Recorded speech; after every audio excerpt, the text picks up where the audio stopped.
Picture yourself standing in a quiet, misty Scandinavian landscape, the air cool and heavy with the weight of centuries. All around you, the deep greens of ancient forests blend into the gray of stone, and there, half hidden among the moss and roots, stands a weathered rune stone. Its surface is scarred by time, carved with symbols that seem to whisper from a distant, fierce age. We've long been told these stones are simple memorials, markers for the dead, but what if that's only the surface of a much deeper mystery? What if these ancient rocks weren't just silent monuments, but held coded messages about lost treasures, forgotten gods, and secrets the Vikings never intended for us to find? This isn't just a journey into history, it's a detective story carved in stone. For generations, these runic inscriptions have been viewed through a familiar lens, their meaning seemingly settled. But a closer look, a more curious eye, begins to see patterns that don't quite fit, strange symbols that appear out of place, sequences of runes that defy straightforward translation, and whispers of locations and events that official records have completely overlooked. The Vikings were master navigators, fierce warriors, and shrewd traders, but they were also incredible keepers of secrets. They possessed a knowledge and a worldview that was deeply encoded, not in fragile parchment, but in the enduring granite of their homeland. They left behind these puzzles in plain sight, trusting that only the worthy or the incredibly persistent would ever piece together their true meaning. So we're setting off on an adventurous treasure hunt through time, and we're not going in empty-handed. In this exploration, we will uncover 30 incredible secrets hidden within these rune stones, secrets that challenge everything we thought we knew about Viking culture, their beliefs, and their legacy. From clues pointing to hoards of silver buried under forgotten hills, to cryptic references to gods and myths that predate the sagas we're familiar with, each revelation pulls back another layer of a world that was far more complex and mysterious than we ever imagined.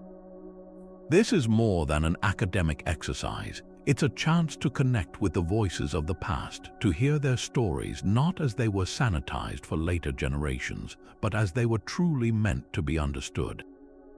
Get ready to see these ancient stones in a completely new light, because what we're about to discover doesn't just add to history, it changes it. Our journey into the runic enigma begins not with a whisper, but with a royal proclamation that echoes across 1,000 years. In the small town of Jelling in Denmark, one of the most famous rune stones in the world stands as a testament to a king's ambition. Erected by King Harald Bluetooth, its inscription is bold and clear for all to read, that he won for himself all of Denmark and Norway and made the Danes Christian. On its surface, this seems like a straightforward piece of royal bragging, a historical headline carved in stone, but the real secret of the Jelling Stone isn't in the words you can easily read. It's hidden in the beautiful, swirling artwork that surrounds them. Look closely at the intricate, interlacing patterns that snake across the stone's surface. To the casual observer or to a Viking who still held the old gods dear, these loops and knots might have seemed like familiar decoration, a comforting echo of their own artistic traditions that often depicted the great world serpent Jörmungandr. But if you trace the lines with a more knowing eye, a breathtaking deception reveals itself. Those very same patterns are meticulously designed to form something entirely new, the shape of a cross and, even more significantly, the Chi-Rho, one of the oldest symbols for Christ. This wasn't just art, it was a brilliant visual sleight of hand. This stone is arguably one of history's most elegant pieces of state propaganda. King Harald was imposing a massive, disruptive change on his people, forcing them to abandon the complex pantheon of Odin, Thor, and Freyja for a single foreign god. Such a transition was rarely peaceful and never simple. By embedding the symbols of this new faith within the familiar art of the old, he performed a masterful act of political and religious persuasion. He was essentially telling his subjects, your new god and your king are not here to erase your world, but to be woven into its very fabric. It was a message of continuity disguised as conquest, a way to make a bitter pill easier to swallow by coating it in the sugar of traditional artistry. The Jelling Stone, therefore, is far more than a monument. It's a delicate compromise frozen in stone, a silent witness to the careful balancing act required to build a new kingdom on the foundations of the old. Moving from the political cunning of the Jelling Stone, we find ourselves before a far more daunting and cryptic monument, one that holds a secret so profound it was only unlocked in the last few years. In the quiet churchyard of Rök, Sweden, stands a 5-ton slab of granite covered from top to bottom in runes. This is the Rök Rune Stone, and with over 760 characters, it boasts the longest runic inscription in the world. For more than a century, scholars believed they understood its purpose. The opening line seems straightforward, telling a sorrowful tale of a man named Varin who raised the stone in memory of his son Vamod. It appeared to be a father's poignant tribute, a grief-stricken lament frozen in stone. But this heartfelt story was merely the key that unlocked the door to a much larger, more terrifying chamber of secrets. The true message of the Rök Stone is not about a single death, but about the potential end of all things. A groundbreaking reinterpretation suggests this stone is a complex, multi-layered riddle, a desperate attempt by a father to comprehend and perhaps avert an impending apocalypse. The inscription shifts abruptly from the personal to the cosmic, posing 9 enigmatic questions about time, the sun, and a great conflict. It speaks of the son being slain and of 9 generations later having to atone for this act. This isn't just poetic language, it's a direct, chilling reference to Fimbulwinter, the great winter of Norse prophecy that would precede Ragnarok, the doom of the gods. This mythical event describes 3 winters back-to-back with no summer in between, a period of unimaginable cold, darkness, and social collapse. What could have sparked such a visceral fear in Varin that he felt compelled to carve this plea into stone for eternity? The answer lies in a climatic catastrophe that occurred centuries before his time. In the 6th century, a series of massive volcanic eruptions, possibly in Iceland or North America, blasted so much ash and sulfur into the atmosphere that they triggered a volcanic winter lasting more than a decade. Tree rings from that period show almost no growth, and historical records from Europe and Asia describe a sun that was dimmed, a sky that seemed to burn red, and relentless failed harvests leading to widespread famine and death.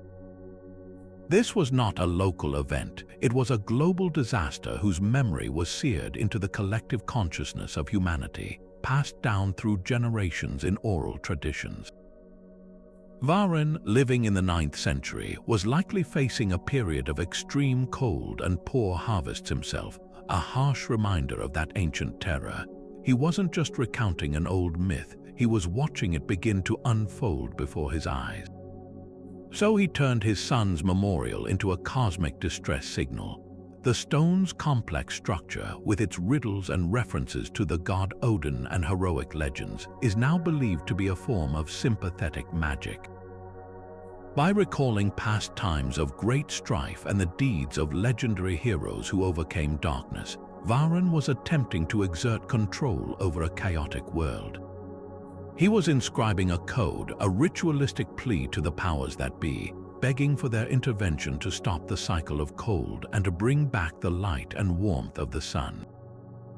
The Rök Stone is therefore a stunning historical document. It's not merely a chronicle of past events, but a window into the human psyche facing an environmental crisis it cannot control, using the only tools it has: language, myth, and stone, to cry out against the dying of the light. It transforms from a simple memorial into one of humanity's earliest and most eloquent records of climate anxiety. But the power of the runes wasn't reserved only for kings grappling with faith or fathers confronting the apocalypse. These symbols were also wielded in the most intimate and volatile arenas of human life, love and war. The Vikings held a profound belief that the runic alphabet, the Futhok, was far more than a tool for writing. It was a sacred system, a collection of powerful symbols charged with a latent, magical energy that could be activated by carving them and speaking their names aloud.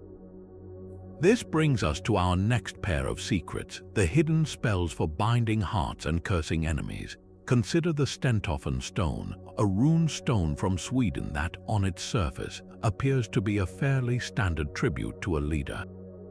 Yet, nestled within its text is a potent and dangerous formula. It warns of a terrible curse for anyone who breaks an oath, but more strikingly, it contains a powerful invocation for fertility and prosperity for the land. This wasn't just a hope or a prayer, it was an active, magical working.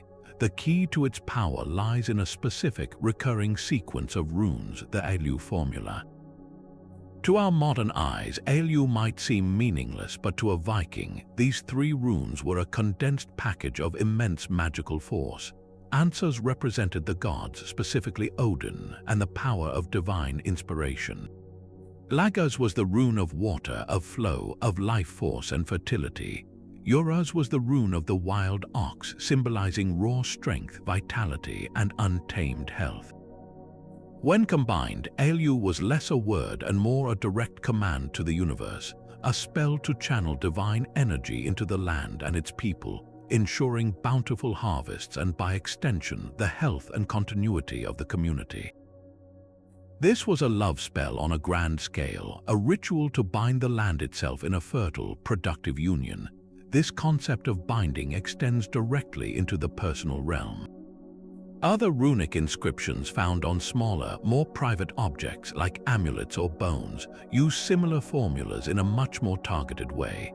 Imagine a carver meticulously etching a sequence of runes onto a piece of jewelry, not to write a name but to weave an enchantment. The goal was to invoke frith, a deep sense of peace, affection, and binding loyalty between people.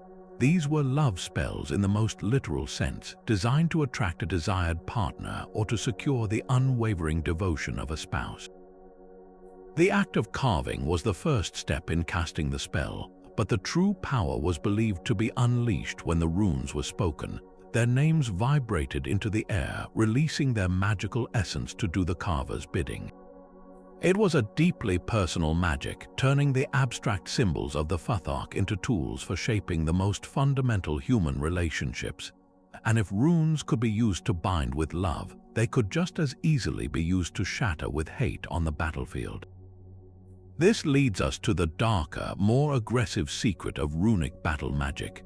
For a Viking warrior, preparation for combat wasn't just about sharpening his axe and donning his helmet.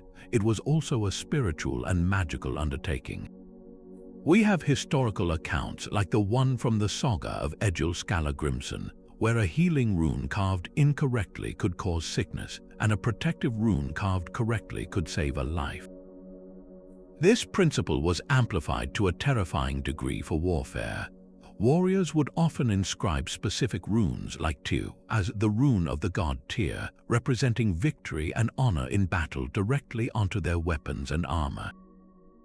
The belief was that by doing so, they were channeling the god's own power into their sword blade or spear point, granting them not just skill but supernatural invincibility. The most feared form of this magic, however, was the curse. This wasn't a simple wish for an enemy's defeat. It was a formal, runic invocation designed to actively weaken and destroy. A warrior or a sorcerer might carve a series of runes onto a piece of wood or lead, often in a complex, interlocking pattern that bound the spell together. These curses would call upon Odin, the god of war and magic, to sow confusion in the enemy's ranks, to make their blades shatter, their courage falter, and their minds cloud with fear.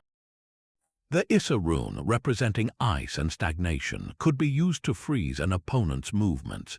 The Thurisaz rune, symbolizing a giant or a thorn, was employed to inflict pain and create chaos. The power of these curses was believed to be so potent that merely speaking the sequence of rune names aloud was thought to unleash a wave of destructive energy toward the intended target.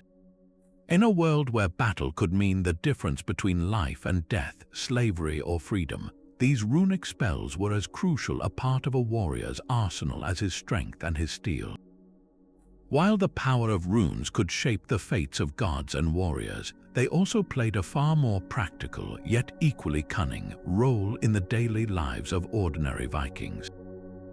Beyond love spells and battle curses, these stones were the permanent record keepers of society, and some of their most fascinating secrets reveal a sophisticated legal system where runes were used to secure property, protect rights, and outmaneuver opponents in disputes. Let's uncover 3 secrets that show how rune stones were, in essence, the unchangeable legal documents of their day, carved not on fragile parchment, but into the very bedrock of the landscape itself. Our first legal secret centers on a remarkable stone from Hillesjö, Sweden. On its face, it tells a complex family saga spanning generations, but hidden within that story is a radical legal function. It meticulously documents how a woman named Jelling inherited family land, and then passed that inheritance on to her own daughter. In the often assumed patriarchal world of the Vikings, this might seem surprising, but rune stones like this one reveal a more nuanced reality. They acted as legally binding deeds, publicly proclaiming a woman's right to own and bequeath property. In a society without centralized banks or registries, the rune stone was the ultimate public notice. By carving her claim in stone for all to see, a woman like Jelling was creating an undeniable, permanent record that her neighbors and future generations could not easily ignore or contest. This stone wasn't just a family history, it was a powerful tool for securing financial independence and social standing for women within the legal framework of their time, ensuring that their rightful claims to land would endure long after they were gone. Of course, simply carving a claim was one thing, enforcing it was another. This is where our second legal secret comes into play, involving a brilliantly clever fusion of magic and law. Many rune stones end with a standard curse, often interpreted as a spiritual warning against defacing the monument. But when viewed through a legal lens, these curses transform into something much more specific. They become legally binding threats designed to protect the property claim itself. Take, for example, a stone that might read, "May he become an outlaw and a sorcerer who destroys this monument." At first glance, it sounds like a supernatural threat. But in a Viking context, to be declared an outlaw was a specific, terrifying legal status. It meant you were stripped of all your rights and protections. Your property was forfeit, and anyone could kill you without consequence. The mention of sorcerer was equally serious, as practicing magic could lead to banishment. So this curse was not just a vague spiritual warning, it was a precise legal consequence stated in advance. It was the carver's way of saying, if you challenge my claim to this land by destroying my proof, you are not just angering the gods, you are breaking a societal law, and here is the punishment you can expect. This turned the rune stone into a self-enforcing legal document, where the curse served as the penalty clause for anyone daring to break the contract of ownership etched into the granite. Finally, the legal power of rune stones extended beyond simple plots of farmland to control the very economic lifeblood of the community, trade and resources. Our third secret examines how certain phrases were used to assert exclusive ownership over valuable trade routes and rich fishing grounds. Imagine a strategically located stone near a portage or a narrow river passage. Its inscription might not just memorialize a person, but would contain a phrase like, "He claimed this route for his kin," or "He controlled the fishing here." In an oral society, such a public declaration, made permanent in stone, carried immense weight. It was a perpetual, unalterable claim against all rivals. A neighboring chieftain could not easily argue that he had a historic right to tax merchants passing through that area when a stone stood as a stark, physical counter-argument. Similarly, a stone placed along a coastline known for abundant herring served as a permanent property marker for that fishing ground, a constant reminder to other families that this lucrative spot was officially spoken for. These stones moved beyond personal memorials to become corporate charters and resource licenses, their runic text functioning as the immutable terms and conditions for economic activity. They embedded the law directly into the terrain, ensuring that a claim to a valuable asset would stand as long as the stone itself stood, a lasting testament to the Viking genius for combining memory, magic, and the rule of law. But the legacy of these stones extends far beyond the borders of Scandinavia, and one of the most haunting examples of this is a collection of memorials that tell a fragmented, epic saga of ambition and disaster. Scattered across central Sweden, more than 20 rune stones share a common, chilling theme. They all mention a man named Ingvar, and they speak of a journey to a place called Sörkland. To the Vikings, Sörkland meant the land of the Saracens, a vast and wealthy region encompassing the Middle East and the lands around the Caspian Sea. On the surface, these seem like proud monuments to a successful voyage, but their true secret is far more tragic. They are not individual boasts, they are pieces of a collective gravestone for an entire Viking army that marched east and never returned. The story these stones tell is one of breathtaking ambition. In the early 11th century, a Swedish chieftain named Ingvar the Far-Traveled assembled a massive fleet and a formidable host of warriors. Their goal was not the familiar raids of the West, but the fabled riches of the East, aiming to reach the very heart of the Silk Road. They sailed across the Baltic, then journeyed down the rivers of what is now Russia, portaging their ships between waterways, a route well established by Swedish traders known as the Rus. They would have passed through trading posts like Kiev, eventually reaching the Volga River and sailing into the Caspian Sea. This was the domain of the Islamic Caliphates, a world of bustling cities, immense wealth, and powerful armies far different from anything they had encountered in Europe. The rune stones back home, carved by the fathers, brothers, and sons left behind, capture the scale of this enterprise. They speak with a mix of pride and sorrow, phrases like, "He journeyed boldly for gold in the East," and "He died in the East in Sörkland," echoing from stone to stone. The true scale of the catastrophe becomes clear when we realize that none of these stones celebrate a homecoming. Every single one is a memorial. The expedition met a devastating end, not in a glorious battle, but likely from disease, starvation, or a disastrous naval engagement. Astonishingly, the Viking story carved in runic script finds a powerful echo in the historical records of the Islamic world. An 11th century Persian historian, Abu Said Gardazi, wrote of a great raid on the coast of the Caspian Sea by a people he called the Rus. He describes how they were met and decisively defeated by the local forces, with many killed and others drowned. This independent account corroborates the silent testimony of the rune stones, painting a picture of a grand venture that ended in total collapse. Ingvar and his vast host vanished, swallowed by the vastness of the East, leaving behind only these silent, granite witnesses to their failed dream. What makes these stones so profoundly moving is that they represent a communal response to a shared trauma. They are not the grand monument of a single king, but the scattered, personal grief of an entire community that lost its sons. Each stone is a piece of a puzzle. One might read, Tola had this stone raised in memory of her son Harold, Ingvar's brother. Another says, and placed this stone in memory of Svein, his son, who traveled east with Ingvar and died there. When you read them together, they form a kind of distributed narrative, a fragmented saga written not on parchment but across the landscape itself. They map out the social network of the expedition, showing us the bonds of kinship and loyalty that tied these men together. The Ingvar stones are a unique and heartbreaking historical record. They tell us that the Viking Age was not just a saga of successful raids and settlement, but also one of colossal failures, of ambitious dreams that dissolved in the waters of a distant sea, remembered only in the enduring granite of the Swedish homeland. While we've seen runes used for grand cosmic prophecies and legal claims, some of the most cleverly hidden secrets were never meant for public eyes at all. This brings us to a fascinating level of Viking cryptography, the use of complex cipher runes. It turns out that not all runic inscriptions were straightforward messages. Some were deliberately scrambled, a practice that transforms a simple stone into a locked vault of information.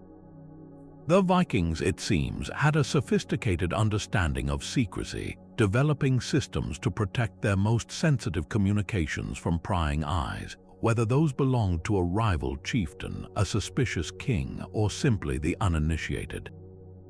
One of the most elegant and widely used of these systems was the cipher known as branch runes, or sometimes twig runes.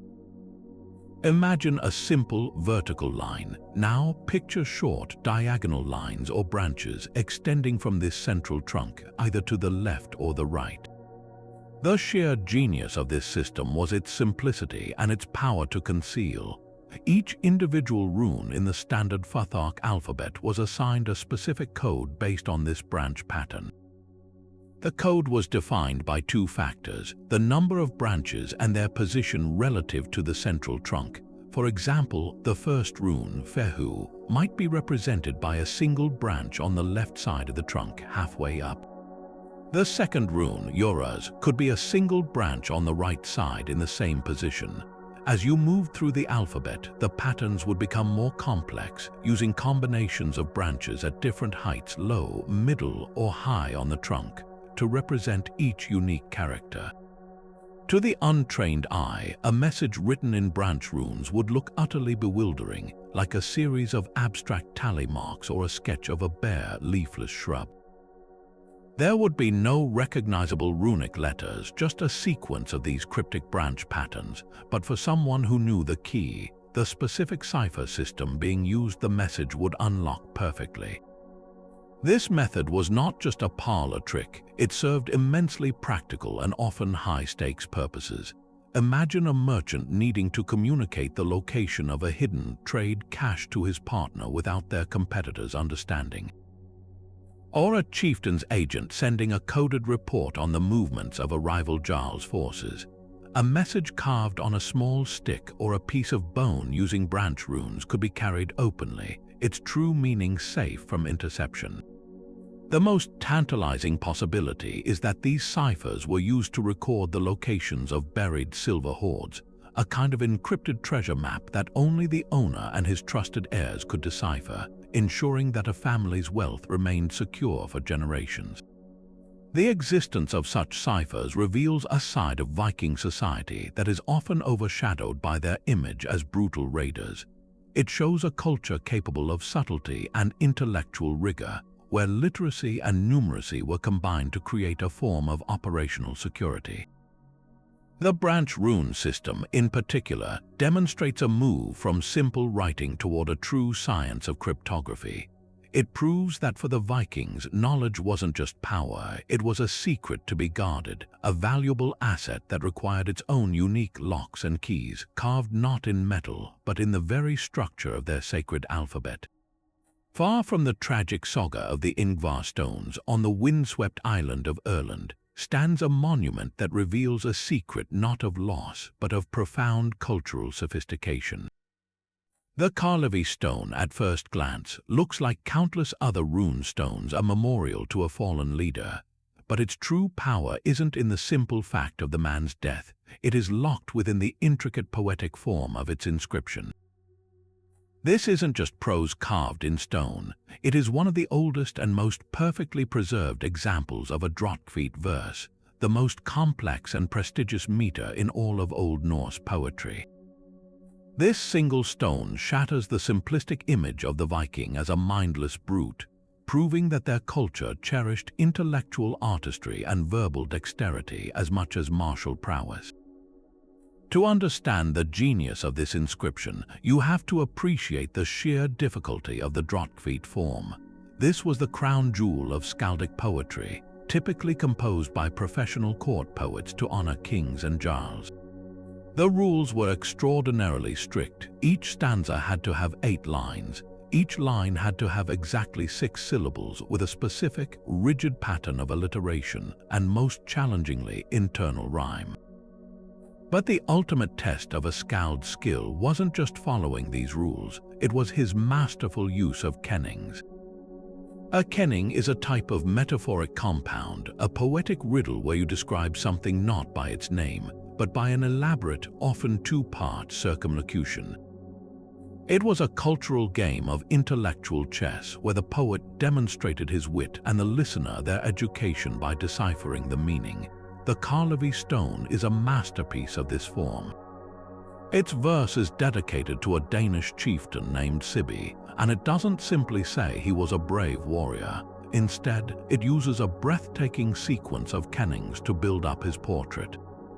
It calls him, and I'll break this down, the destroyer of the storm of the spear storm. To a modern ear, that might sound like confusing, repetitive nonsense. But to a Viking, this was high art. Let's decode it step by step. Start with the core concept, a spear storm. This is a kenning for battle, vividly painting a picture of weapons falling like rain.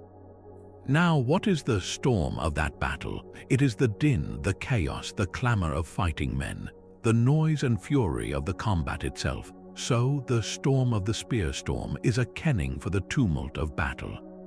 Now, Sibbe is described as the destroyer of that tumult. How does one destroy the chaos of a battle? By being such a dominant, formidable fighter that he cuts down his enemies and brings a decisive, quiet end to the fighting. So, this convoluted, layered phrase is actually an incredibly powerful and efficient way of saying Sibbe was a warrior so mighty he could single-handedly silence the battlefield. This single inscription transforms our understanding of Viking society.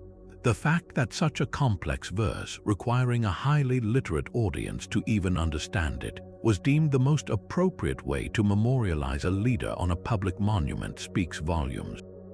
It tells us that prestige was not solely measured in scars and plunder, but also in the ability to appreciate and commission great art.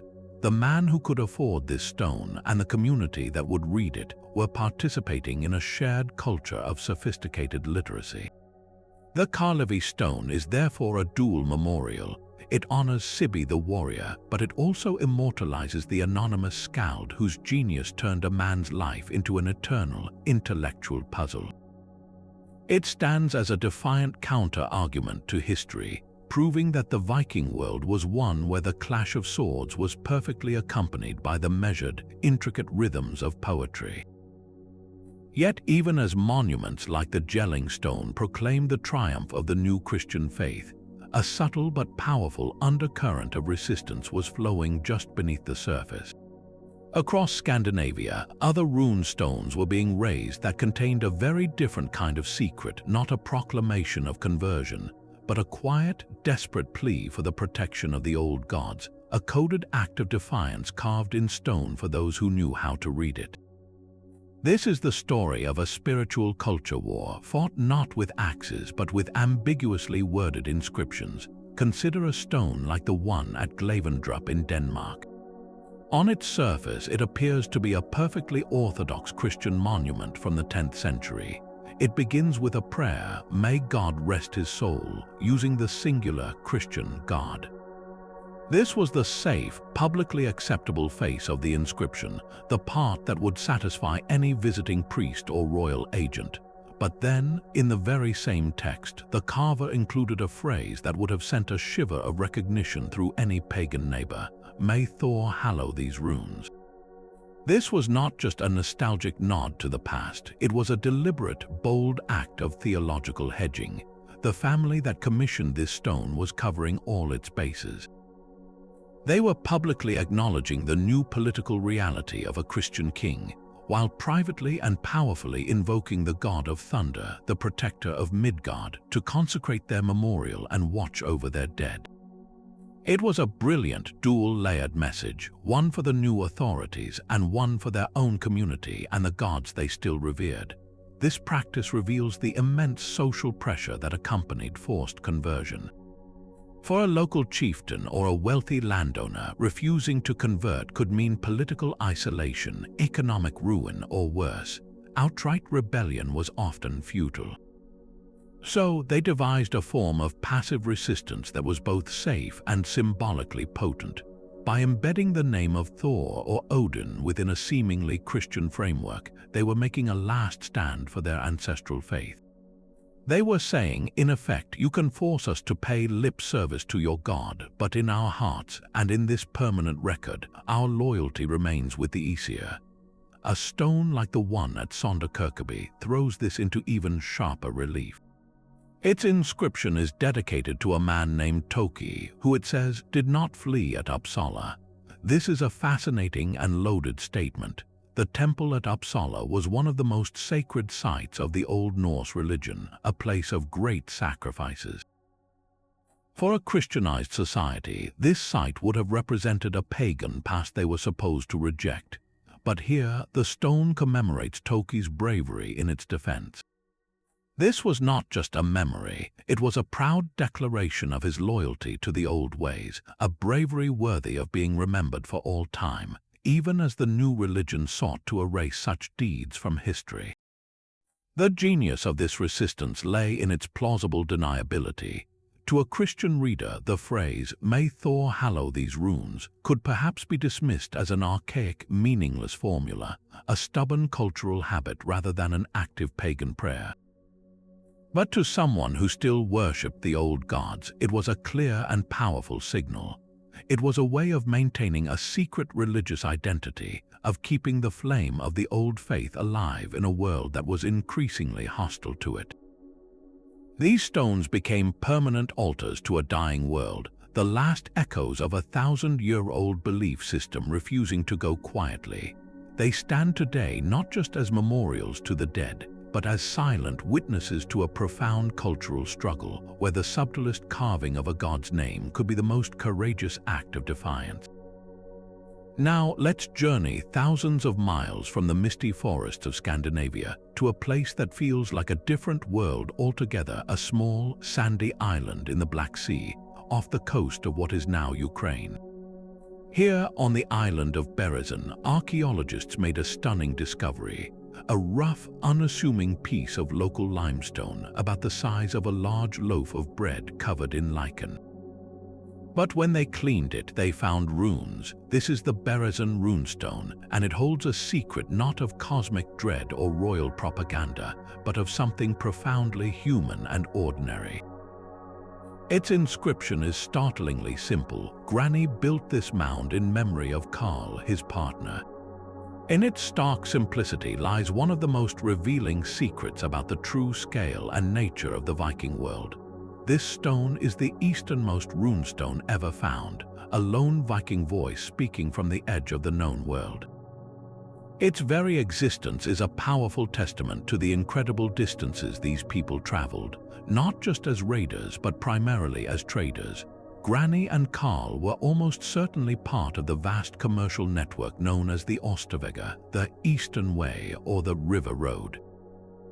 Picture their journey. They would have sailed from Sweden across the Baltic Sea, then navigated a labyrinth of mighty rivers like the Dnieper and the Dniester. They portaged their ships between watersheds, dragging them overland on logs, facing risks from hostile tribes and treacherous rapids, all to reach the markets of the Byzantine Empire and the Islamic Caliphates. The Berezin Island was a well-known stopping point, a place for ships to rest and resupply before the final push to the great city of Constantinople. It was in this bustling, multicultural hub, surrounded by Slavic, Greek, and Turkic peoples, that Granny chose to raise a memorial for his partner. The secret of this stone isn't in a hidden code or a complex cipher. It's in the powerful, mundane meaning of the word felogi, which we translate as partner. This wasn't just a casual term for a friend. In the Viking world, a felogi was a formal business partner, a companion in a joint financial venture. The word itself is rooted in fe, meaning cattle or wealth. It literally means someone you pool your money with. Karl was not just Granny's friend. He was his investment, his colleague, the other half of their trading enterprise. His death in this far-off land wasn't just a personal tragedy, it was a business crisis. By raising this stone, Granny was doing several practical, essential things. He was publicly fulfilling a sacred duty to his partner's memory, ensuring Carl's name would not be forgotten. But he was also creating a permanent legal record of the partnership and its dissolution due to death. This stone in a foreign land served as a witness to their contract, a way for Granny to formally close their accounts and legitimize his sole claim to their remaining shared assets, their ship, their trade goods, their silver. And that is the ultimate revelation of the Viking Rune Stone. It shows us that the glue holding the Viking diaspora together wasn't just family or loyalty to a chieftain. It was commerce and the deep-seated need to maintain their cultural identity no matter where they were. In a landscape devoid of their familiar carved stone monuments, Granny used a piece of local rock to perform a profoundly Scandinavian act. He was transplanting his tradition onto foreign soil, declaring that even here at the edge of the world, he was still a Norseman, bound by the laws and customs of his homeland. This simple memorial is a snapshot of globalization in the Viking Age. It tells us that these long-distance traders, these pioneers of the river road, carried their world with them. They weren't just exchanging amber for silk and silver, they were planting their culture one runestone at a time in the most unexpected of places. Now, let us turn to a stone that speaks not of quiet resistance, but of open, violent conflict, a memorial that is less a lament and more a declaration of war. In the quiet town of Hellestad in Sweden, a rune stone stands with an inscription that cuts to the bone. It commemorates a man named Tok, and it states with stark clarity that he was killed. But the secret, the truly explosive part of its message, is not the fact of his death. It is the defiant boast that follows, and he did not flee at Uppsala.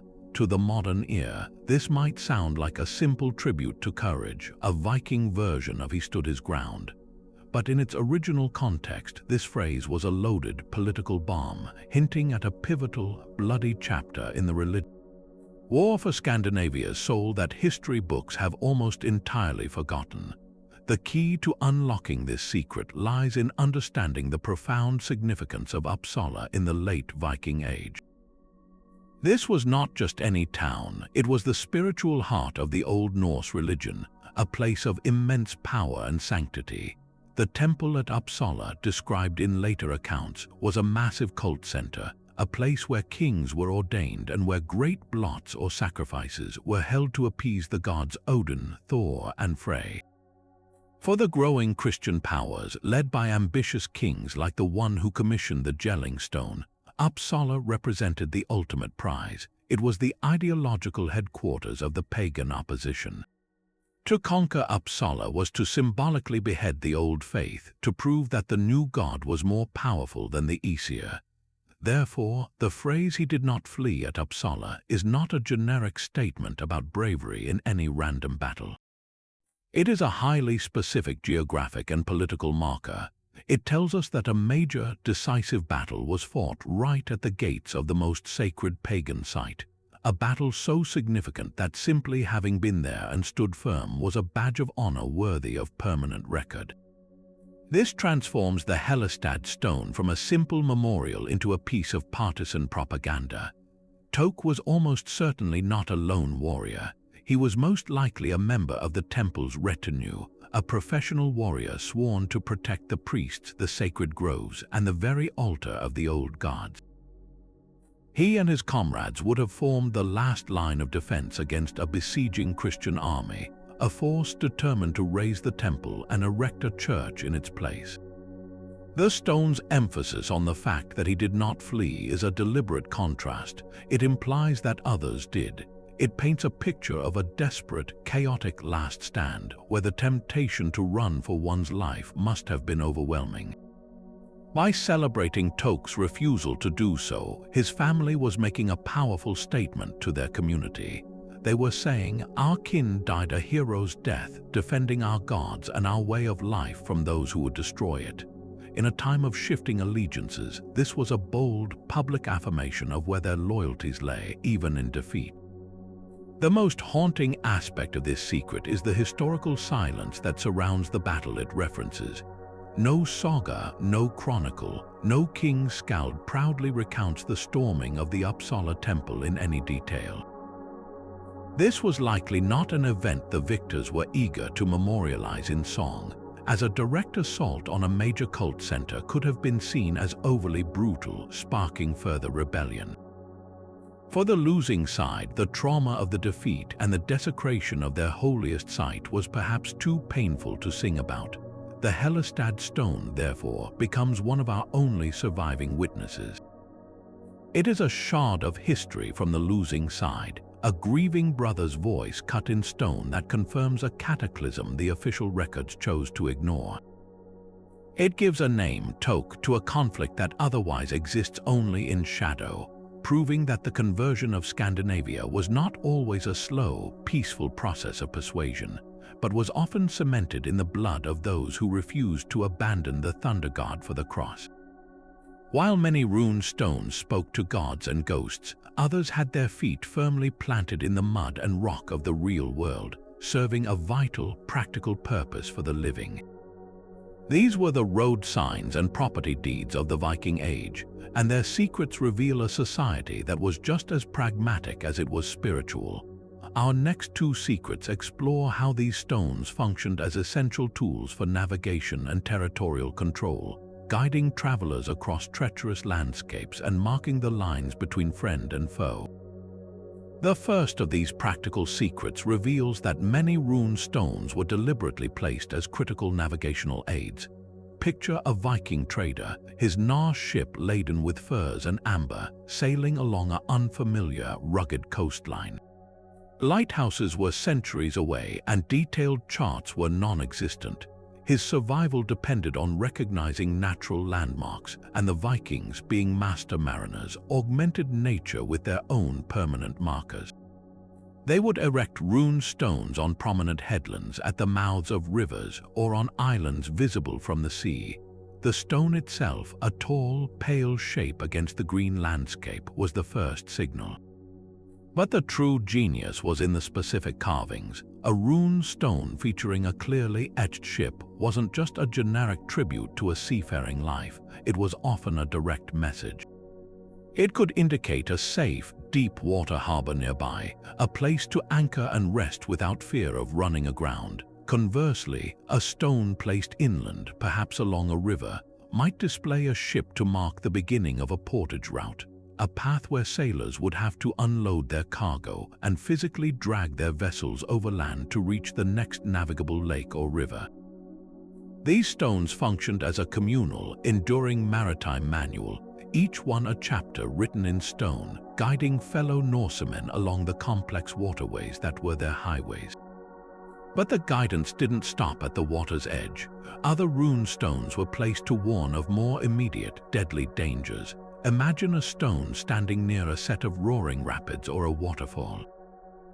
Its inscription might not just memorialize a man, but could include a specific warning, a single rune or a short phrase understood by travelers. The Northe's rune, representing need, constraint, and danger, could serve as a universal symbol for hazard ahead. A stone placed just upstream from a treacherous whirlpool was a life-saving public service announcement, a permanent caution to take to the oars and steer for the shore. This network of navigational stones transformed the chaotic, untamed wilderness of the Viking world into a mapped and manageable space. They created a shared knowledge system, a web of granite signposts that connected distant communities and ensured that trade and travel could flow as safely as possible across vast and often hostile distances. This brings us to the second practical secret, the rune stone as an ancient, unmovable no trespassing sign. Once a traveler moved inland from the coast or rivers, they entered a landscape carved up into the territories of powerful families and chieftains. In a world without fences or surveyor's stakes, how did you mark your land in a way that no one could ignore or move? The answer was to use the heaviest, most permanent material available, a rune stone. These territorial markers were placed on hilltops, at fords in a river, or along well-worn paths. Their inscriptions were blunt and to the point. They wouldn't just say, "In memory of Thorstein." They would declare, "Ketil raised this stone in memory of himself, and he claimed this land for his kin." This was a public proclamation of ownership, a legal claim etched into the very geography. Anyone passing by would know instantly whose authority they were under and whose laws they were expected to obey. It was a way of projecting power and governance across an otherwise open landscape. The warning on these stones was often far more explicit than a simple claim. Many territorial rune stones ended with a standard curse formula, but its function was deeply legal. A phrase like, "May he become an outlaw who destroys this monument," was not an empty supernatural threat. In the Viking legal system, to be declared an outlaw was a specific, terrifying punishment. It meant you were stripped of all your rights, your property was forfeit, and you could be killed by anyone without legal consequence. By inscribing this on a boundary stone, a chieftain was doing much more than protecting the rock itself. He was explicitly stating the legal penalty for challenging his claim to the land. If a rival tried to remove the stone or dispute the boundary, they weren't just committing an act of vandalism, they were committing a public crime with a predefined, severe punishment. This turned the rune stone into a self-enforcing legal document. It was the law itself, written in stone for all to see, and it dared anyone to break it. These stones laid down the literal law of the land, ensuring that a family's claim to their ancestral fields and forests would stand for as long as the granite endured. But from these grand declarations of faith and territorial claims, we turn now to a far more intimate and beautiful secret, one that reveals not a public statement, but a quiet, personal moment of devotion. Nestled in the heart of Norway, the Dinner Stone is a stunning slab of vibrant red sandstone, its surface alive with the swirling, interlacing animal styles that define classic Viking art. To the untrained eye, it fits perfectly within the Norse artistic canon, a proud monument from a pagan world. Yet, hidden within those elegant, looping patterns is a scene that would have been utterly foreign to the followers of Odin just a generation earlier. This stone contains one of the very first depictions of the Christian nativity anywhere in Scandinavia, a secret biblical story masquerading in a Viking visual language. The genius of the Dinner Stone lies in its creative translation. The anonymous artist or the family who commissioned the work was faced with a challenge: how to depict a sacred story from a Middle Eastern religion for an audience steeped in the imagery of serpentine beasts and heroic legends. Their solution was a masterpiece of cultural fusion. The central scene shows three figures on horseback riding with purpose. To a Viking, this would have been an instantly recognizable and respectable image: noblemen on a journey, a motif that evoked prestige and adventure. But the secret is in the details they would have missed. Above the riders, the carver has carefully chiseled a single, 8-pointed star, a clear and direct symbol of the Star of Bethlehem. These are not just any travelers, they are the three magi, the wise men from the east, following the celestial sign to the newborn Christ. This creative adaptation didn't stop with the magi. Below this procession, the stone depicts another figure, a woman holding a small child. This is the Virgin Mary with the infant Jesus, though she is rendered in a style that would have felt familiar and comforting to a Norse viewer. The entire composition is a breathtaking act of storytelling alchemy. The artist took the foundational Christian narrative of the Epiphany, the moment the divine Christ was revealed to the Gentile world, and dressed it in the visual wardrobe of Scandinavian aristocracy. He was making the new faith accessible and, crucially, prestigious. By showing the central characters as noble horsemen, he was associating Christianity with high social status, making conversion not just a spiritual shift, but a socially aspirational one as well. The historical context makes this stone even more remarkable. It dates from the early 11th century, a period of intense and rapid Christianization across Norway, largely driven by the forceful efforts of King Olaf Haraldsson, who would later be sainted. In this volatile environment, the dinner stone acts as a snapshot of a society in the midst of profound transformation. It wasn't created in a vacuum of established Christian tradition. It was carved on the frontier of belief by people who were actively working out how to express their new spirituality using the artistic vocabulary they already possessed. It proves that the conversion of the Vikings was not merely a top-down imposition of foreign icons, but a dynamic, creative process. Local artisans were not just copying, they were interpreting, weaving the threads of a new gospel into the rich tapestry of their own ancestral art. The dinner stone is therefore more than a religious illustration. It is a document of cultural dialogue, a beautiful and enduring testament to the human capacity to find new meaning in old forms and to express the most profound of hopes in the stone of one's homeland. While the great rune stones of kings and conquerors still stand as monuments to their power, some of the most potent secrets have vanished into the mists of time, leaving behind only ghostly echoes. This is the case with the enigmatic Rök Stone, a monument that no longer exists in the physical world, but whose memory holds a tantalizing clue to the most personal and portable forms of Viking magic. Known only from drawings made before its disappearance, the Rök Stone's inscription is deceptively simple, yet profoundly mysterious. It reads, "I, Hadaivolfr, placed 3 staves. Faithful I was called." To the uninitiated, this might sound like a simple statement of identity, but the true secret lies in those 3 staves, a phrase that points not to a public declaration, but to a deeply personal, magical act of self-creation. Hadaivolfr was not a king erecting a towering stone to proclaim his dominion over lands and people. He was an individual, and his message was for a far more intimate audience, perhaps for the gods themselves or for his own legacy. His claim to be called faithful or trustworthy was not just a character reference, it was his defining trait, the core of his reputation. In the tightly knit, honor-based society of the Viking Age, being known as a faithful man, a reliable partner, a loyal warrior, a man of his word was a form of social currency more valuable than silver. But Hadaivolfr is telling us something extraordinary. He attributes this hard-won reputation directly to a magical act. He didn't just earn the name faithful through his actions alone. He actively constructed it by placing 3 staves. So what were these 3 staves? The word stave here is crucial. In a runic context, a stave is another word for a rune itself, the vertical line that forms the core of a runic letter. But more broadly, it can refer to a carved piece of wood inscribed with runes, a kind of portable talisman.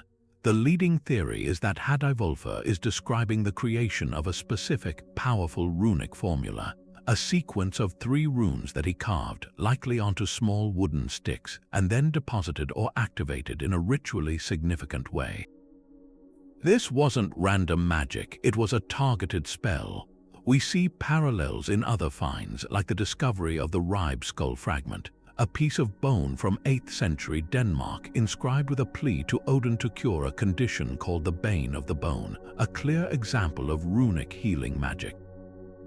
Hadaivolfr was engaging in a similar practice but for a social ailment. He was using runes not to heal a body but to forge a destiny. The genius of his spell likely lay in the specific runes he chose.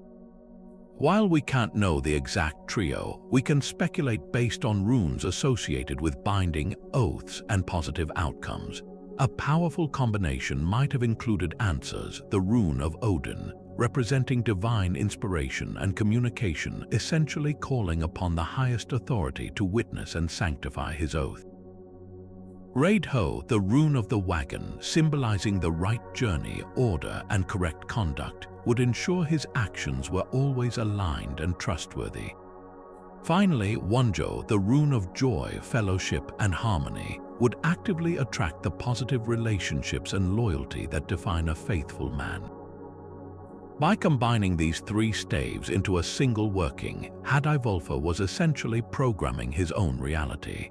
He was using the runes as a cosmic toolset to sculpt his character and ensure that his interactions with others were consistently perceived as honorable and reliable.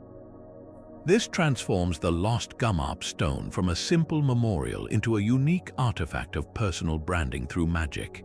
Hadivulfa was not merely praying to the gods to make him faithful, he was taking proactive, magical control of his own social standing. He carved his reputation into existence, first on portable staves and then, as a permanent record of his success, onto this stone. The stone itself acts as the final piece of the spell, the public testament that the magic worked. By stating his name and his famed characteristic in the same breath as the magical act that secured it, he creates a powerful feedback loop. The stone eternally validates the spell, and the spell eternally justifies the inscription on the stone. In a world where your word was your bond, Hadivulfa discovered the ultimate way to make his unbreakable, using the sacred power of the runes to become the man everyone knew they could trust. While we often picture a burly, bearded smith swinging a hammer to carve runes, the historical record holds a quiet but profound surprise that completely rewrites this assumption. On the island of Södermanland in Sweden, the Sir 56 stone stands as a permanent correction to our imagination. Its inscription is a fairly standard memorial, but its true power lies not in the name of the deceased, but in the final, earth-shattering signature of its creator. And Homfrida carved the runes. With that single, declarative sentence, the silent stone gives voice to a woman who was a master of her craft, a literate and skilled rune master operating in a world we have too long assumed was dominated by men. The name Homfrida is unambiguously female, and its presence here is not a fluke or an anomaly. She is one of a small but significant number of women. We know of at least a dozen who signed their work on rune stones across Scandinavia. This fact alone dismantles the popular image of Viking women as being confined solely to the domestic sphere. To be a rune master was to hold a position of immense prestige and responsibility. It wasn't merely a matter of physical strength to chip away at granite. It was an intellectual and spiritual vocation that demanded a deep knowledge of the runic alphabet, a mastery of language and poetic forms, and a steady, artistic hand to execute the precise, angular cuts. Homfrida was not an assistant, she was the architect of this permanent memory. A family, likely a wealthy and influential one, entrusted her with the most important of tasks, to immortalize their loved one in stone for all eternity. They commissioned her, paid her, and respected her skill enough to allow her to literally sign her name to the work, ensuring her own legacy was woven into the one she was creating for them. This revelation opens up a much wider and more fascinating possibility. If women like Homfrida were carving public memorials, is it not likely they were also practicing the more secretive, magical side of runecraft? We know from sagas and archaeological finds that runes were used for everything from healing spells to love charms, often inscribed on small, portable objects like amulets, bones, or pieces of wood. This kind of private, personal magic was often the domain of women known as Völvas or seeresses, who were revered for their connection to the spiritual world. It requires only a small logical step to see Homfrida, a certified master of the runes, also practicing this form of enchantment. She would have possessed the exact same skill set required to carve a protective talisman or weave a binding spell as she did to memorialize a chieftain. The runes themselves held the power. The hand that carved them, whether male or female, was the conduit. A woman who could command the Futhark to speak across generations on a granite slab could certainly command it to influence the fate of an individual on a piece of jewelry. The existence of Homfrida and her fellow female rune masters forces us to see Viking society as far more complex and nuanced. Literacy and the powerful knowledge of runes were not locked away in a male-only club. Women could access this power, could build businesses and reputations upon it, and could leave their own indelible mark on history, not just as the subjects of inscriptions but as the authors. The Sir 56 stone is therefore a dual monument. It commemorates the person who died, but it also celebrates the living, breathing woman who ensured they would never be forgotten, proving that the story of the Vikings was written not just by the hands of warriors, but by the skilled and knowing hands of women like Homefrither. And so we move from the public declarations of rune masters like Homefrither to a discovery that takes us back to the very foundations of the runic tradition itself, to a seemingly humble stone that held a secret so fundamental it would redefine our understanding of why the Vikings carved these symbols in the first place. On the island of Gotland, inside a stone schist tomb, archaeologists unearthed a flat limestone slab known as the Kilva stone. On the surface, its purpose was starkly practical and a little macabre. It served as a lid sealing a grave for over a millennium. But when researchers turned it over, they found something that sent a shockwave through the world of runology. There, carved with deliberate, unwavering lines, was the entire 24-character Elder Futhark alphabet, laid out in its perfect, unwavering order. This was not a random assortment of symbols or a meaningful inscription. It was the ABC of the Norse world, the complete rune row from Fehu to Athala, and it dates to around the year 400, making it the oldest complete Futhark ever discovered. The existence of this stone, tucked away in a tomb, unlocks a cascade of revelations about the runes that goes far beyond simple writing. The fact that the alphabet is carved in its entirety suggests three profound and interconnected possibilities, each more fascinating than the last. First, it points to a clear pedagogical function. The Kilva stone could very well have been a teaching aid, a permanent reference chart for an aspiring rune master. In an age before paper and standardized textbooks, having the entire sequence etched into a durable surface provided an unchangeable master copy from which students could learn the correct form and order of every symbol, ensuring that this powerful knowledge was transmitted accurately from one generation to the next. But the second, more esoteric possibility is that the power of the runes was believed to be magnified when the entire set was invoked together.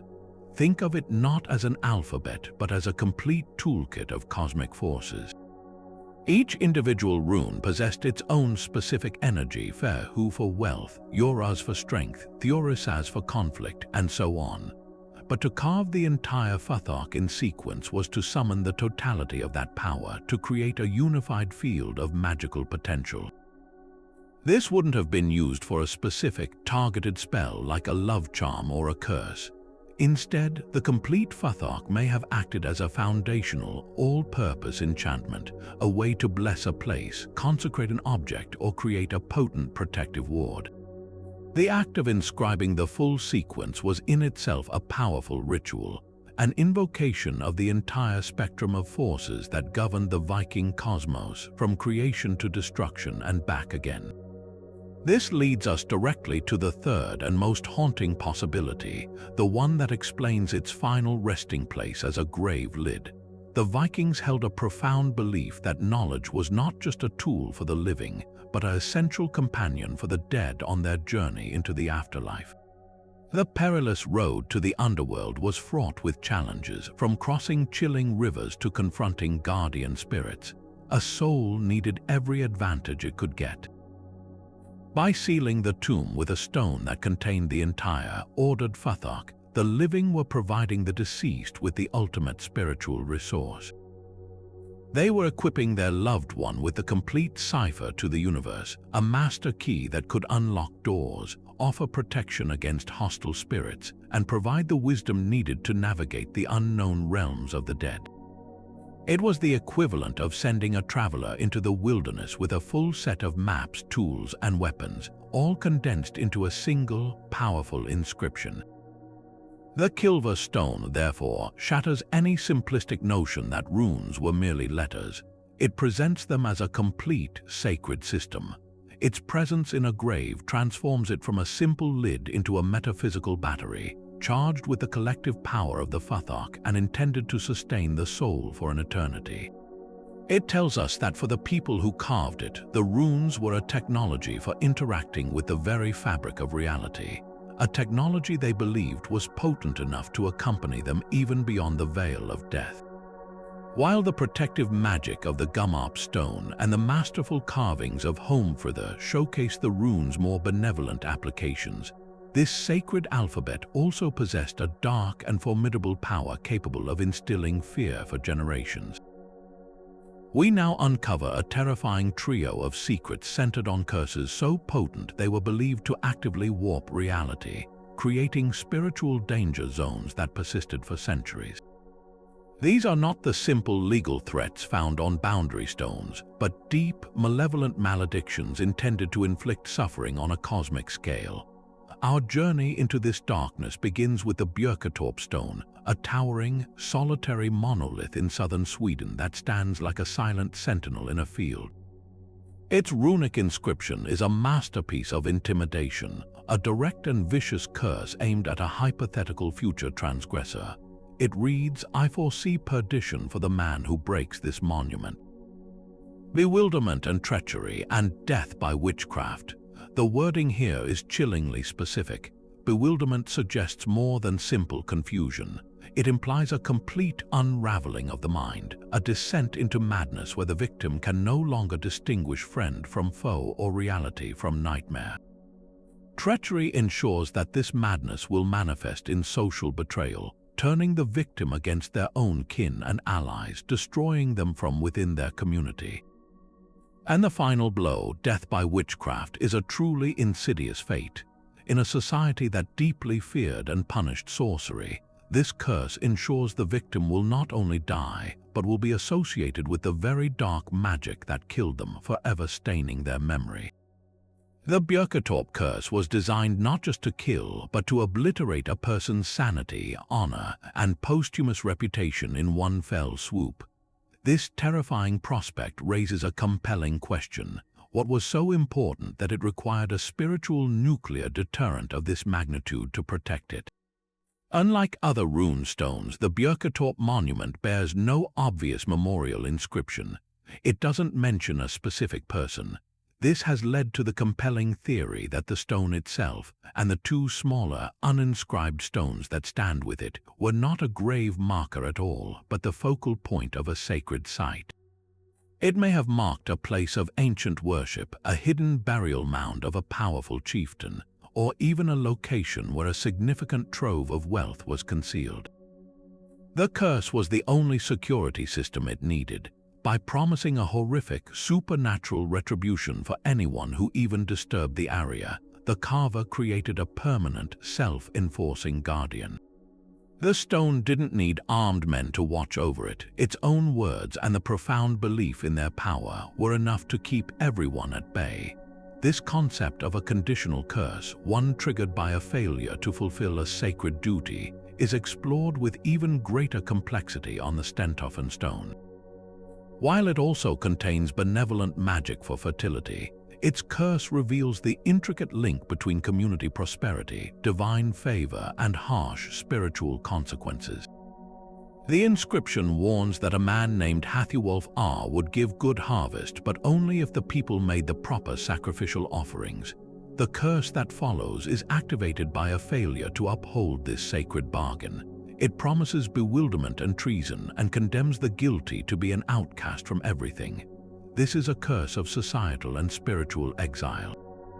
In the close-knit Viking world, being cast out from your family, your tribe, and the favor of the gods was a fate arguably worse than physical death. The Stentoffen curse frames the relationship with the divine as a binding contract. Provide the correct sacrifices and the gods provide fertility and life. Break that contract and the result is chaos, betrayal, and utter desolation. It was a powerful tool for religious authorities to ensure compliance, making the fear of divine retribution a tangible force in everyday agricultural life. The most enduring secret of these curses, however, is not merely the words carved into the stone, but the belief that the words themselves were spiritually active. The Vikings did not see these inscriptions as passive warnings. They believed the act of carving the curse, especially in the potent runic alphabet, effectively cast the spell.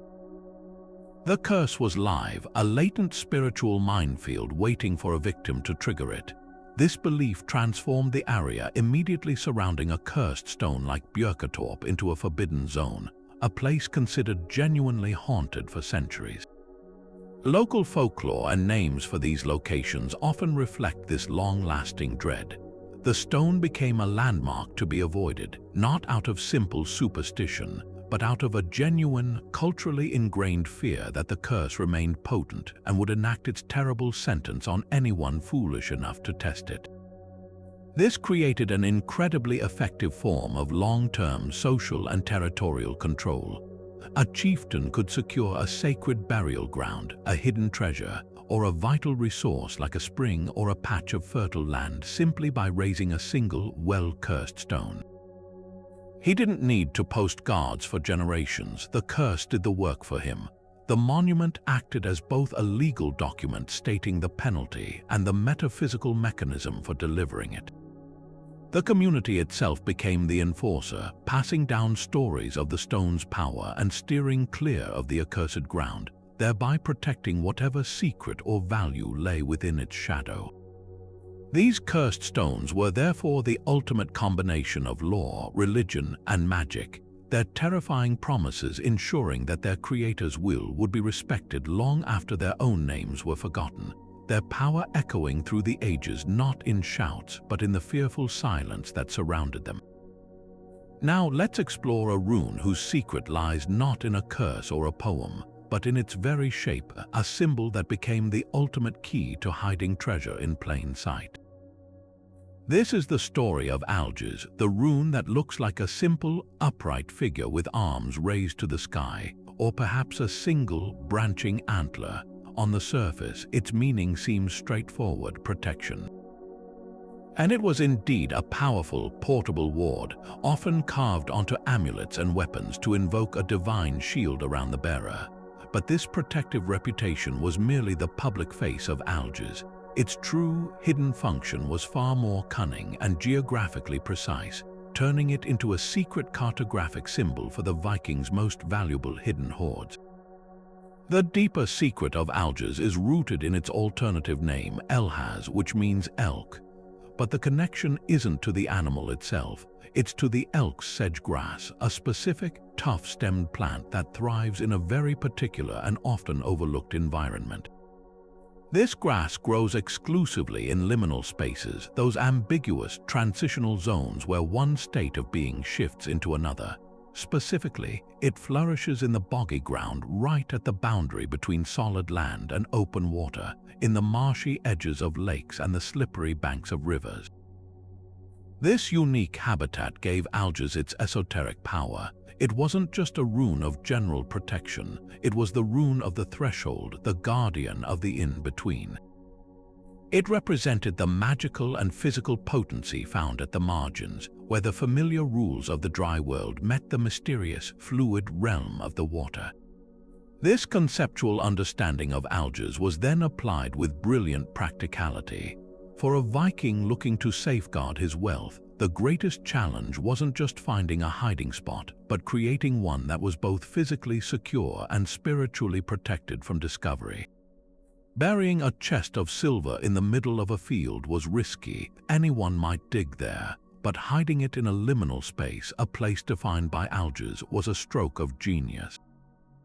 A Viking would seek out a specific, identifiable location, a peninsula that became an island at high tide, a sharp bend in a river where the current had eroded a hidden nook under the roots of an old tree, or a particular stand of elk sedge grass marking the exact point where a freshwater spring met a lake. These were places that were neither fully land nor fully water, perfect embodiments of the Algiz principle, and here is where the rune itself became a tangible tool. The carver wouldn't just write out the word Algiz. Instead, he would etch the rune's distinct, branching shape directly onto a small, durable piece of wood or bone. This talisman would then be placed with the treasure, or even more cleverly, the Algiz symbol would be subtly carved onto a natural feature near the hiding spot, a seemingly random scratch on a specific rock at the water's edge or a mark on a particular tree whose roots dipped into the stream.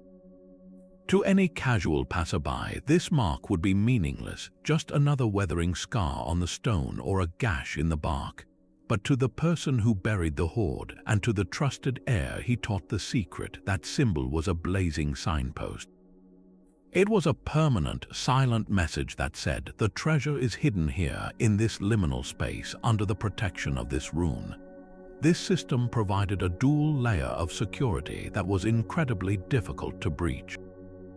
On one level, it was a physical map. The Algiers rune, understood in its context, pointed directly to a specific type of geographical location, dramatically narrowing the search area from a vast landscape to a very precise, geologically defined zone.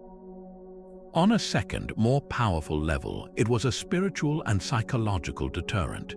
In the Viking worldview, liminal spaces were already considered inherently magical and dangerous places where the veil between worlds was thin, where spirits and otherworldly guardians might dwell. By marking a treasure with Algiers, the owner was actively reinforcing this belief. He wasn't just hiding silver, he was placing it under the guardianship of the rune's power. The message to any potential grave robber who might somehow decipher the symbol was a clear and terrifying warning. You are not just stealing from me, you are trespassing into a sacred, charged boundary space, and you will face supernatural consequences. The Algiers rune, therefore, transformed a simple hiding spot into a spiritually fortified vault, using the Vikings' deep respect for the power of thresholds to protect their worldly wealth long after they were gone. But what happens when an entire community, a whole village with its own name and identity, simply vanishes from the earth, leaving behind only a single sentence carved in stone as proof it was ever there? This is the ghostly mystery of the VG67 runestone from Västergötland, Sweden, a monument that guards the memory of a place called Hedninjaby, the pagan village. The secret locked within its runes is not one of magic or battle, but of a profound historical silence. This stone is the solitary, surviving witness to a settlement that has been completely erased from every other map, chronicle, and record. A community that disappeared so thoroughly it exists only in this one heartbreaking reference. The inscription itself is direct and somber. It reads, Kasi had this stone raised in memory of his son Mani. He was killed in Hedninjaby. There is a quiet, devastating finality to those words. A father's grief is made permanent, and in doing so, he accidentally preserves the name of the place that took his son.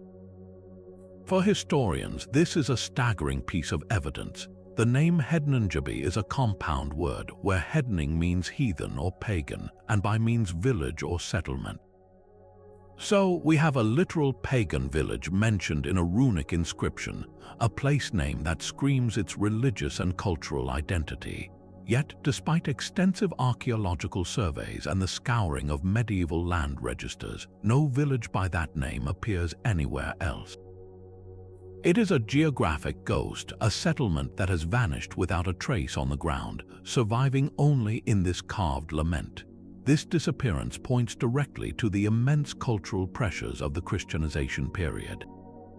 The name Pagan Village would have been a bold, almost defiant statement in an era when kings were forcefully converting their populations. It suggests a community that was either proudly holding onto the old gods long after their neighbors had converted, or a place that had become so notorious for its pagan practices that the name was given to it by outsiders as a label. In either case, such a place would have been a glaring target for the new religious authorities. The most likely fate of Hedninjaby is that it was deliberately dismantled. A Christian king or local bishop seeking to consolidate power and erase ideological opposition could have ordered the village abandoned, its inhabitants forcibly resettled and integrated into a new Christian community nearby. The buildings, made of wood, would have rotted away, and the very name Hedninjaby would have been systematically purged from official use, condemned to oblivion as a relic of a defeated and discredited past. The village wasn't just abandoned, it was culturally sanitized, its memory actively suppressed. Another compelling possibility is that the village underwent a forced renaming, a common tactic during religious conversion to symbolically claim a place for the new faith. The Christian authorities might have literally rechristened the settlement, giving it a name like Christineby or Sankt Olofsby, effectively overwriting its pagan identity in the administrative record. Over generations, the old name would have faded from memory, surviving only in the one place the church couldn't reach or didn't care to change: a pre-existing rune stone raised by a grieving father on his own family's land. The stone, therefore, acts as a palimpsest of history where the original, suppressed truth is still visible beneath the erased official narrative. Carsi, in his private sorrow, created a permanent crack in the wall of historical silence, allowing us a fleeting glimpse of a world that the victors tried very hard to make us forget. The tragedy of Hedninjabi is amplified by the context of its lone survivor's death. The stone says Mani was killed there. This was not a death by sickness or accident, it was a violent end. This opens up a harrowing possibility that the village disappearance was not a peaceful administrative decision, but the result of a violent confrontation.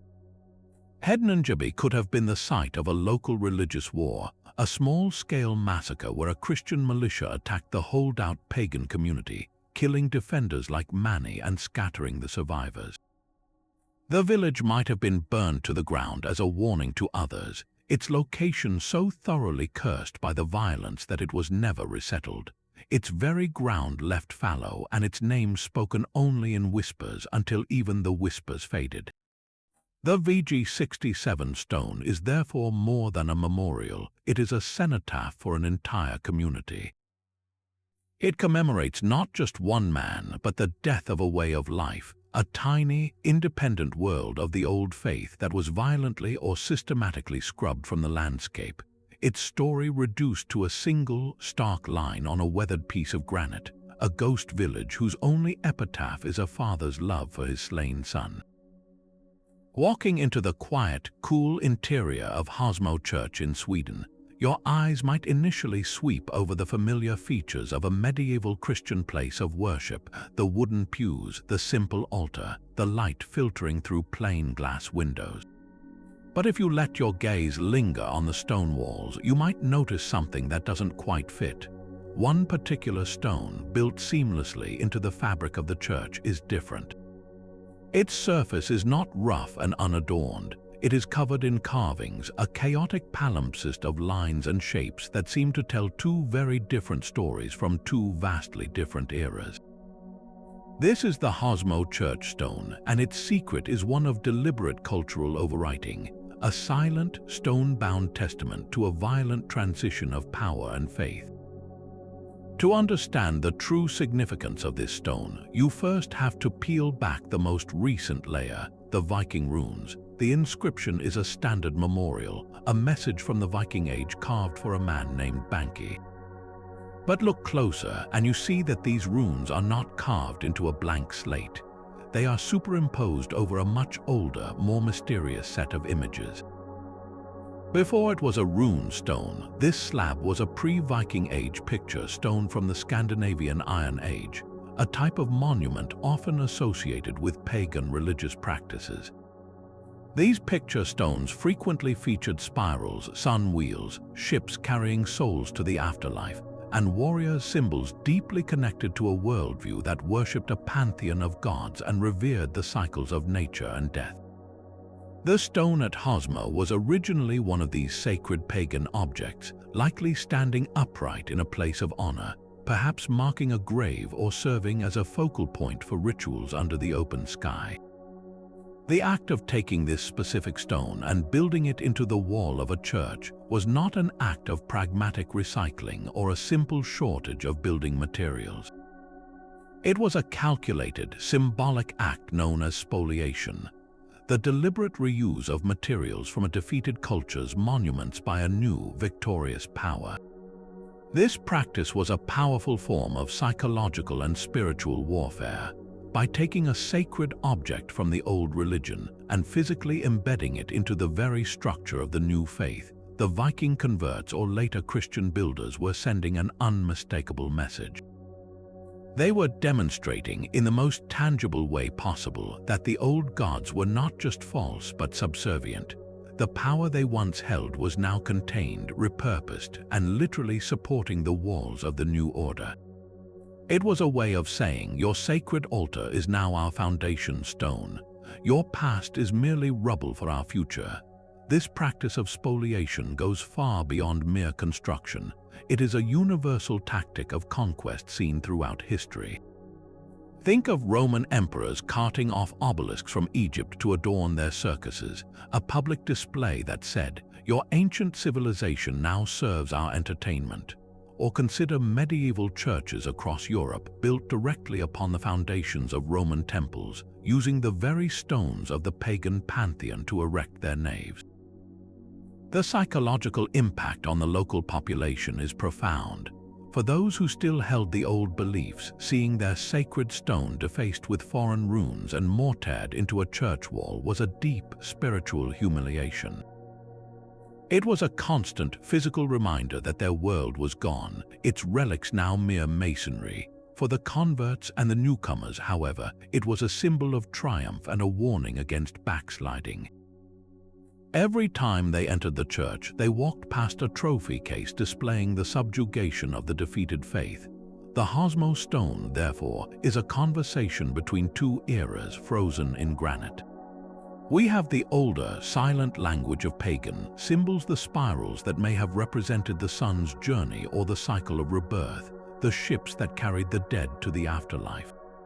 Then carved directly over them, we have the newer, explicit language of the runes, a memorial that is personal and direct, belonging to a man with a name and a family. The Viking rune carver did not try to erase the older images entirely. He carved his message right through them, creating a visible collision. This makes the stone even more potent. It's not an erasure, it's a superimposition. The new culture isn't ignoring the old one. It's actively writing its story on top of it, claiming the narrative of the past for its own purposes. The Hosmo Church stone stands as a stark, unflinching record of this cultural conquest, a monument that tells us that sometimes the most powerful secrets are not hidden away, but built directly into the walls for all to see, if only we know how to look. Returning to the lonely Berezin stone, that quiet voice from the edge of the Black Sea, we uncover a secret not of commerce or partnership, but of language itself. While its inscription appears simple, a closer look at the specific runes and their grammatical structure reveals a linguistic snapshot of a culture in rapid, dynamic flux. The message, "Granny built this mound in memory of Karl, his partner," is written in what scholars identify as a fascinating hybrid. It's primarily Old Norse, the language of the Viking homelands, but it's already shading into what would become East Norse, the direct ancestor of modern Swedish and Danish. This isn't a polished, formal inscription you might find on a king's monument in Denmark. This is the living, breathing language of the road, frozen in time on a piece of Ukrainian limestone. The key to this secret lies in subtle grammatical shifts that would scream volumes to a trained linguist. Consider the name Karl. In classic, standardized Old Norse, the name in this grammatical context as the object of the sentence would typically be Karl. But on the Berezin stone, it's carved as Karl. This tiny shift, this specific case ending, is a hallmark of the early East Norse dialect. It's the linguistic equivalent of a traveler's accent changing after years away from home, picking up the cadences and patterns of the people they've lived and traded with on the long river routes. Furthermore, the verb let, meaning built or raised, also carries a distinct East Norse form, different from what would be used in contemporary rune stones back in Norway or Iceland. This tells us that Granny was not just a visitor from Scandinavia. He was a man who had been fully immersed in the Eastern trade network for so long that his very speech had begun to evolve. This linguistic blend completely overturns the idea of the Vikings as a monolithic cultural bloc spreading uniformly across the world. The Berezin stone proves that the Osterwege, the Eastern Way, was not a simple pipeline from Sweden to Byzantium. It was a sprawling, interconnected web of trade posts, portages, and seasonal settlements that acted as a massive linguistic melting pot. Imagine the scene at a trading fort like Staraya Ladoga or on the riverbanks of the Volga. Here, a ship's crew from Uppland in Sweden would mingle with traders from Gotland, who would bargain with warriors from Denmark, all while interacting daily with Slavic and Finnic tribespeople. In this constant, noisy exchange of goods and ideas, languages didn't just bump into each other, they cross-pollinated. New words for local flora, fauna, and trade goods were adopted, and for efficiency, grammatical rules began to simplify and converge into a new common tongue for the region, a lingua franca for the river road. Granny, therefore, was not carving a message in the pure language of his ancestors. He was writing in the emergent dialect of the Viking diaspora, a practical, streamlined form of Norse that was perfectly suited for its purpose. This stone is a fossil of a spoken language, not a written one. It captures the voice of a man who was more at home in the multicultural ports of the East than in the fjords of his homeland. A man whose identity was forged not just by where he came from, but by the long, transformative journey itself. The Berezin stone's ultimate secret is that it gives us the accent of the Viking Age, a permanent record of how adventure and distance reshaped not just lives, but the very words those lives were lived in. Now, let's turn from the spiritual warnings and ghost villages to a collection of stones that reveals a different kind of human ambition, one not concerned with gods or curses, but with crafting an immortal legacy through sheer, unapologetic self-promotion. In the region of Uppland, Sweden, you can walk a path literally paved with the ego of one man, a wealthy landowner named Jarle Bank. Scattered across this landscape are over 20 rune stones, all commissioned by the same person, all telling a strikingly similar story. On the surface, their message seems charitable, even pious. They proclaim that Jarle Bank built bridges and roads for the good of his community and, crucially, for the salvation of his soul. But the true secret of the Jarle Bank runestones isn't this public act of charity.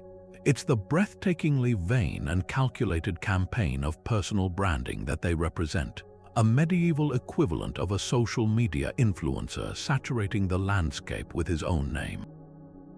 The most telling clue to this hidden agenda is the astonishingly repetitive and self-referential nature of the inscriptions.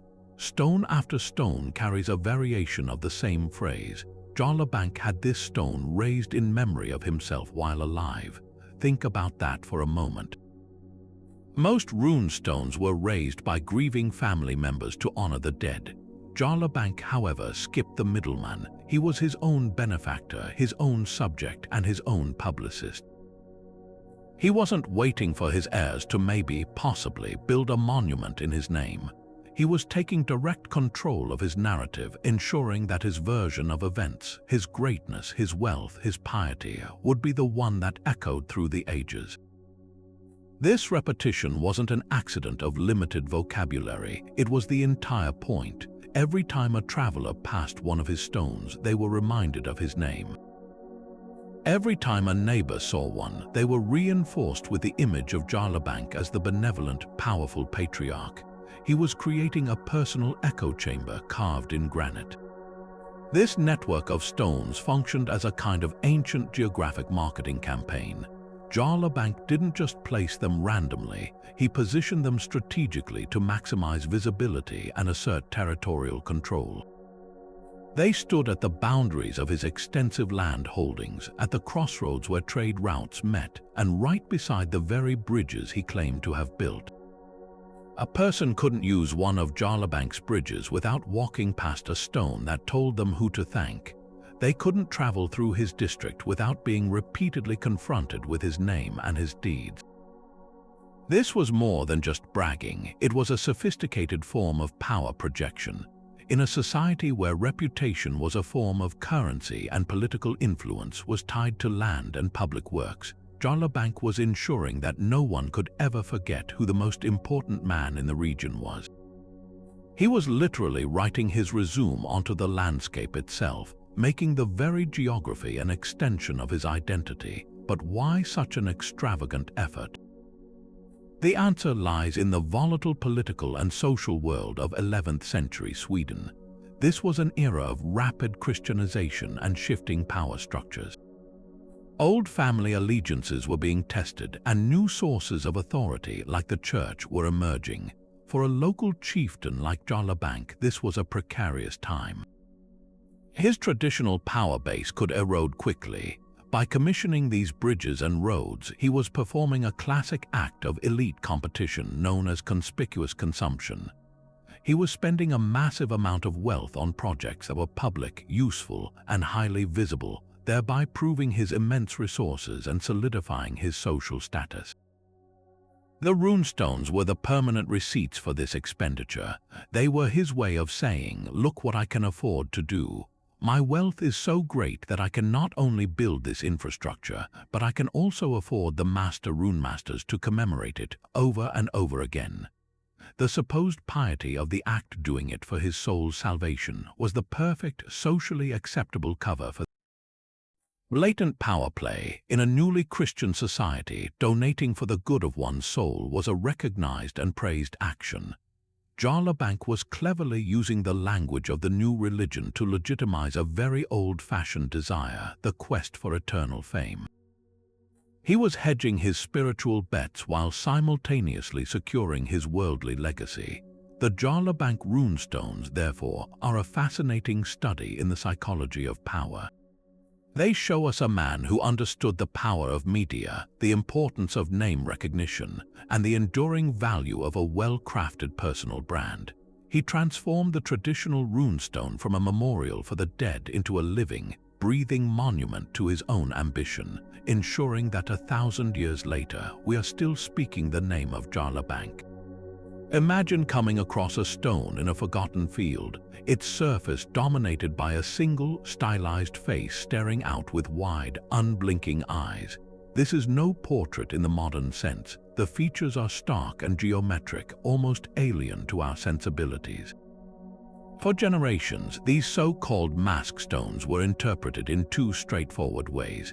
Either they depicted a god like Odin the All-Father, keeping a watchful eye over the mortal realm, or they were a simple, symbolic representation of the deceased, a stone-bound likeness to remind the living of who was gone. But this surface-level explanation hides a much more profound and somewhat unsettling secret. These masks may not be pictures at all, but containers. They might represent the hugger, the spiritual essence or conscious will of the person who died, deliberately captured and bound within the stone to serve as a permanent, protective guardian for the land and the family they left behind.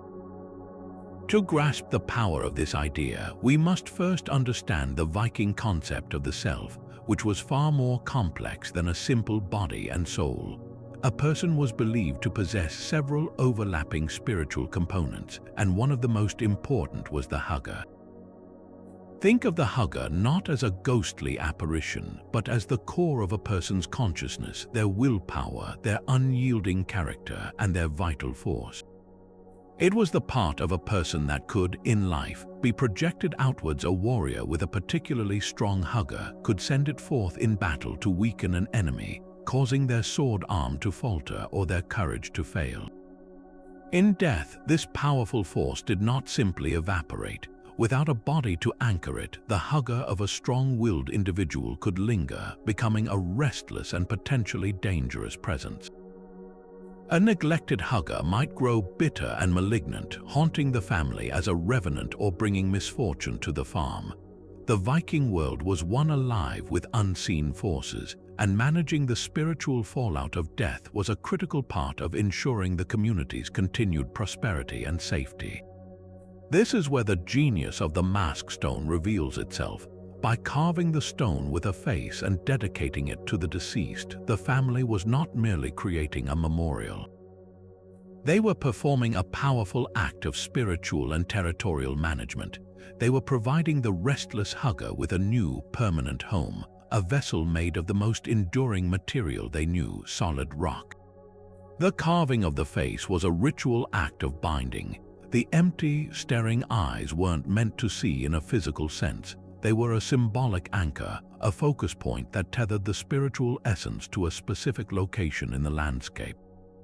Once bound, the hugger was transformed. No longer a wandering potential threat, it became a domesticated guardian, a sentinel. Its powerful will was redirected from restlessness to a singular, beneficial purpose: to watch.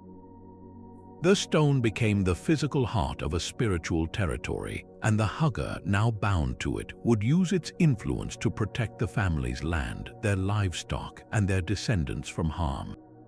This explains the deliberate, often imposing placement of these stones.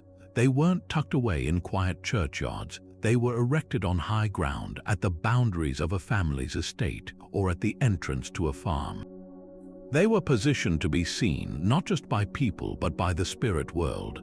A mask stone on a hilltop was a declaration. It told any passing spirit, any rival clan, and the very land itself that this place was watched. The hugger of a powerful ancestor was standing guard here.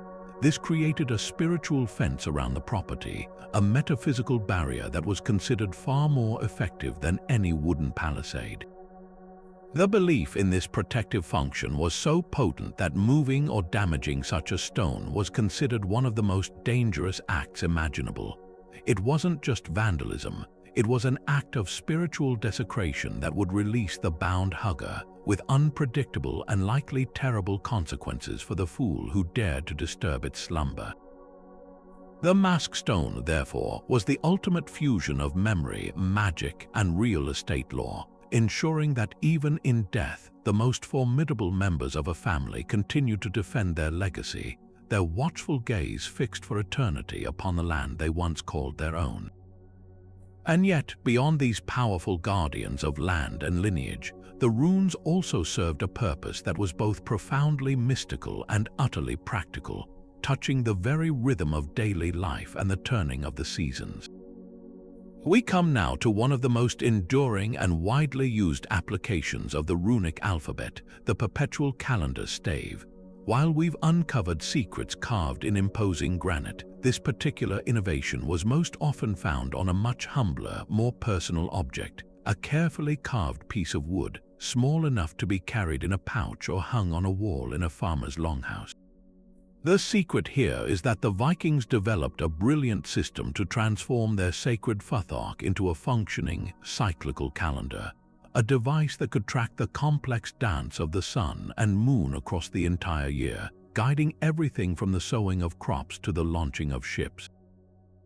The sheer genius of this system lies in its elegant fusion of literacy, mathematics, and astronomy. At its heart was the concept of the golden number, a way of reconciling the lunar month, which is about 29.5 days, with the solar year of 365.25 days. This misalignment is why our modern calendar has leap years, and the Vikings faced the same challenge. Their solution was to assign each of the first 16 runes of the younger futhark to a specific number from 1 to 16. These runes didn't just represent sounds anymore, they became numerical symbols. Then, these number runes were meticulously mapped onto a circular or linear diagram that represented the year, with specific runes marking the crucial first new moon of each new annual cycle. By moving a small peg or a pin just one space each day, a user could track their progress through the weeks and months, with a recurring sequence of runes providing a perpetual guide that never needed resetting. Imagine a Viking farmer in the dim light of his home on a winter's evening. He takes his runic calendar stave from its place on the wall, its wood worn smooth from years of use. He moves the peg from one rune to the next, feeling the familiar grooves under his thumb. He isn't just counting days, he is reading a story written in symbols.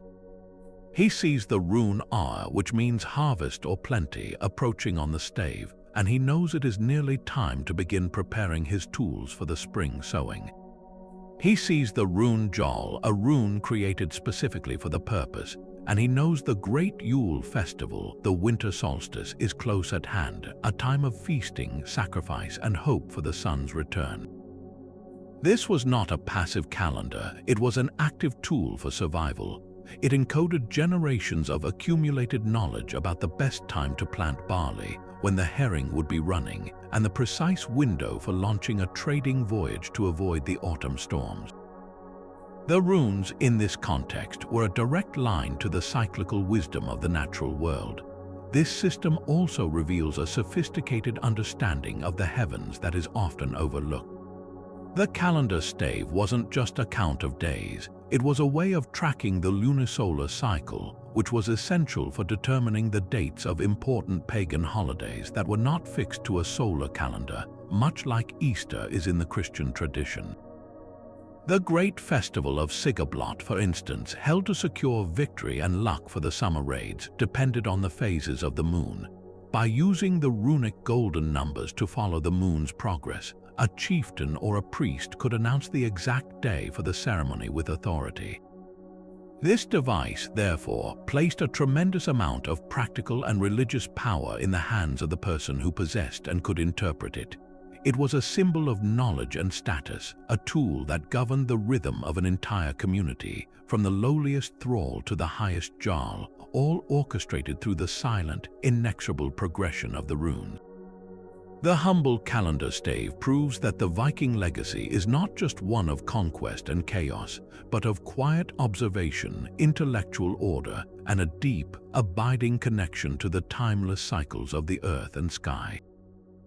But to truly understand the scale of power, ambition, and even terror that the runes could convey, we must confront one final, chilling secret, one etched into a stone that forces us to look directly into the darkest aspects of the Viking world. In the heart of Uppland, Sweden, stands a rune stone known simply as Uppland Rune Stone 11. Its surface is dominated by a sprawling, meticulously carved bird, an eagle with wings outstretched in a powerful, predatory pose. Below this eagle lies a humanoid figure, small and vulnerable in comparison. For a long time, this was interpreted as a symbolic scene, perhaps a representation of the soul's journey or a simple artistic motif.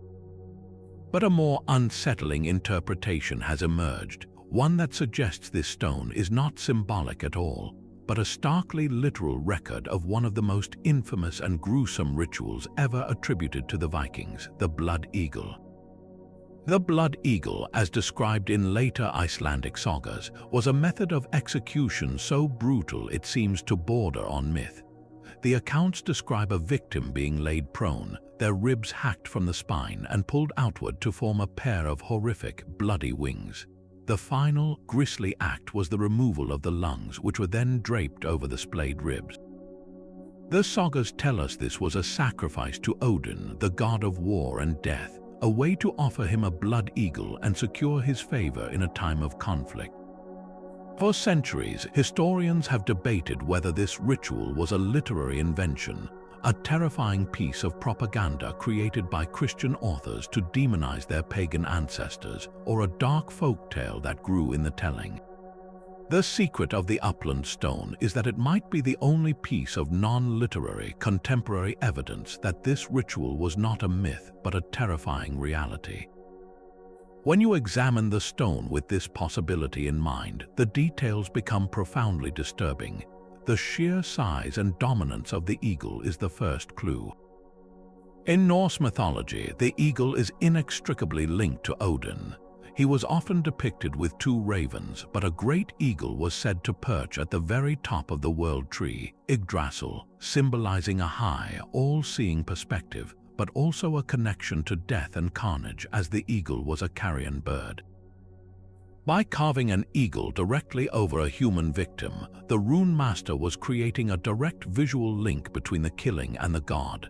This isn't just a random bird, it is Odin's sacred animal, shown in the act of claiming a sacrifice made specifically for him. The positioning is everything. The human figure is not standing or fighting. It is prone, horizontal, and completely subjected to the bird above, its posture perfectly matching the saga descriptions of a victim being laid out for the ritual. What makes this stone so historically explosive is its context. Unlike the sagas, which were written down centuries after the Viking Age had ended, this rune stone dates from the period itself. It was carved by people who lived in that world, who practiced that religion, and who would have understood the symbolism they were depicting. A Christian monk writing 200 years later might have exaggerated a story to make pagans look savage, but a Viking carver working in the 10th or 11th century had no such motive.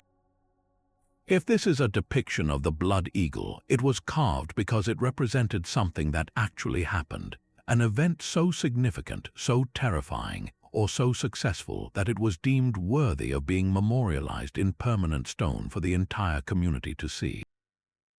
This transforms the stone from a piece of art into a potential forensic document, a chilling snapshot of state-sanctioned violence and religious fervor. The purpose of such a horrific act was likely multifaceted, a dark fusion of politics, punishment, and piety. The blood eagle was not a common execution. The sagas reserve it for specific, high-stakes situations, often as vengeance for the killing of a father.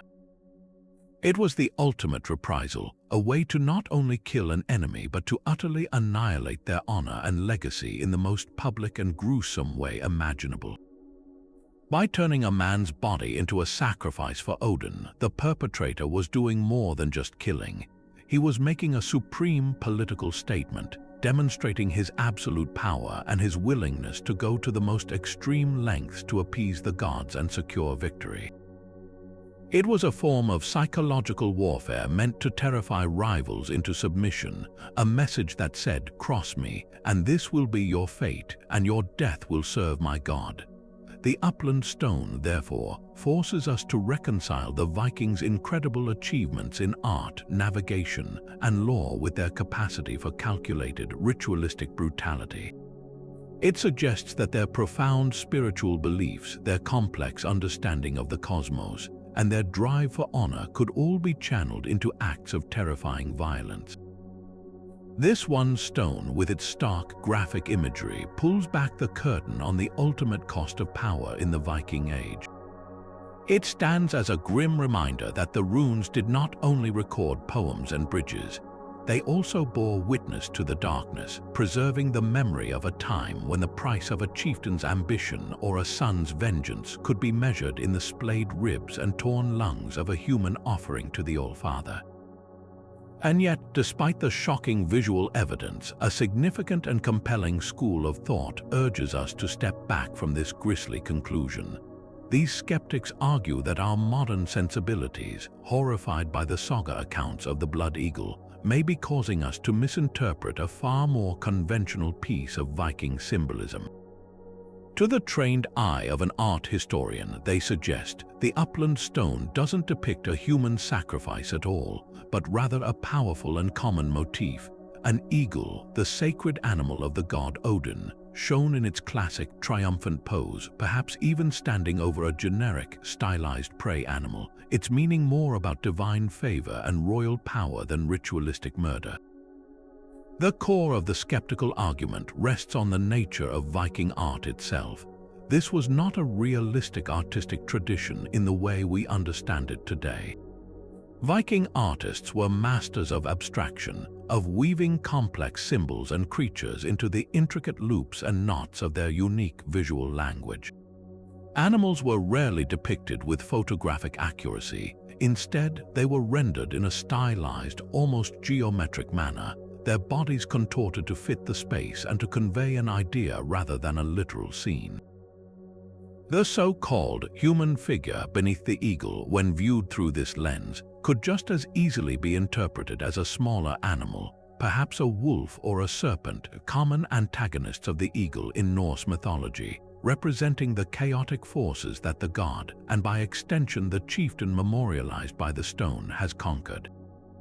The entire composition, therefore, might be a symbolic statement of victory. Odin and his chosen ruler on earth have triumphed over their enemies. This interpretation completely reframes the stone, transforming it from a record of a barbaric execution into a proud declaration of political and divine authority. something entirely in line with dozens of other runestones that use animal imagery to signify power. The challenge of interpretation is further complicated by the immense gap of time and culture that separates us from the Viking world. We are looking at these carvings through a 21st century lens, a perspective deeply influenced by written sources that were often recorded by Christians centuries after the events they describe. The most detailed accounts of the Blood Eagle come from the Icelandic sagas, epic stories written down in the 13th and 14th centuries. While they contain echoes of an older oral tradition, they are also literary works crafted for dramatic effect. It is entirely possible that later Christian authors, seeking to portray their pagan ancestors as exceptionally savage, elaborated upon or even invented the most horrifying details of rituals like the Blood Eagle as a form of religious propaganda. If that's the case, then when we look at the upland stone today, we are not seeing it with Viking eyes, but through a filter of sensationalized medieval literature. We are primed to see a blood eagle because we've been told stories about it, not because the carver necessarily intended to show one. This stone, then, becomes a Rorschach test of sorts, revealing as much about our own modern fascination with Viking brutality as it does about their actual practices. So, where does this leave us in the debate? We are faced with two equally plausible yet utterly irreconcilable interpretations. On one hand, we have the visceral, literal reading that aligns with the most terrifying sagas, suggesting the Vikings were capable of state-sanctioned torture elevated to the level of a sacred offering. On the other, we have a more symbolic, art-historical analysis that sees a conventional representation of divine power and military triumph. There is no definitive inscription on the upland stone that settles the argument. It offers no runic text that explicitly says, "Here we performed the blood eagle." The truth is likely lost to time, existing in a hazy space between symbol and reality. Perhaps the most profound lesson of this stone is not in providing a final answer, but in demonstrating the inherent limits of our understanding. It forces us to sit with the discomfort of not knowing, to acknowledge that the Viking world contained both breathtaking artistic sophistication and the capacity for extreme violence, and that sometimes the most enduring secrets are not those that can be solved, but those that force us to continually question what we think we know about the past. And so our journey across 1,000 years draws to a close, not at an end, but at a new beginning. We began by seeing these stones as silent, weathered rocks, simple monuments in a misty landscape. But through these 30 secrets, they have been utterly transformed. They are no longer just stones, they are legal contracts, their curses acting as unbreakable penalty clauses etched into granite. They are frozen spells where the rune alges could guard a hidden treasure and the sequencer Elu could bless a field with fertility. They are psychological battlefields where the terror of climate change from the Rök Stone meets the cosmic defiance of a father protecting his son's memory.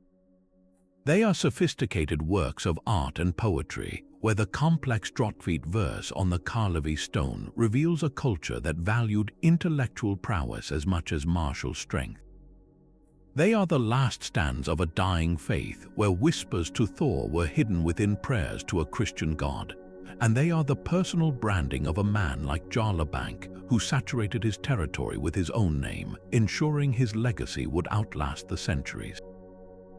What emerges is a picture of the Viking world that is infinitely more complex, more nuanced, and more human than the simple saga of raiders and explorers. These stones were the hard drives of their society, storing everything from a woman's right to inherit property to the precise navigational instructions for a dangerous coastline. They capture the full spectrum of human experience, the profound grief of a father for his son, the arrogant pride of a king, the cunning of a merchant in a foreign land, and the quiet, desperate resistance of a people watching their world change forever. They prove that history is not a single story told by the victors, but a mosaic of countless individual voices, each carving their truth into the most permanent material they could find. And the most astonishing part of all is that this conversation is not over. New rune stones are still being discovered, and new technologies like three-dimensional scanning are revealing faded inscriptions once thought lost forever. We are still deciphering their messages, still learning their languages, and still being surprised by the secrets they yield. This is the true legacy of the runes.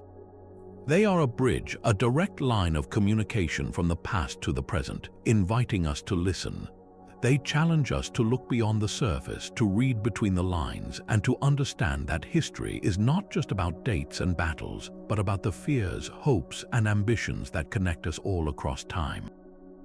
The next time you see a picture of a rune stone, look closer. Look at the curves of the serpents, the depth of the carvings, the wear of 1,000 winters. What secret is it waiting for you to discover? Let us know in the comments which of these 30 secrets shocked or fascinated you the most. And don't forget to subscribe for more journeys into the hidden past.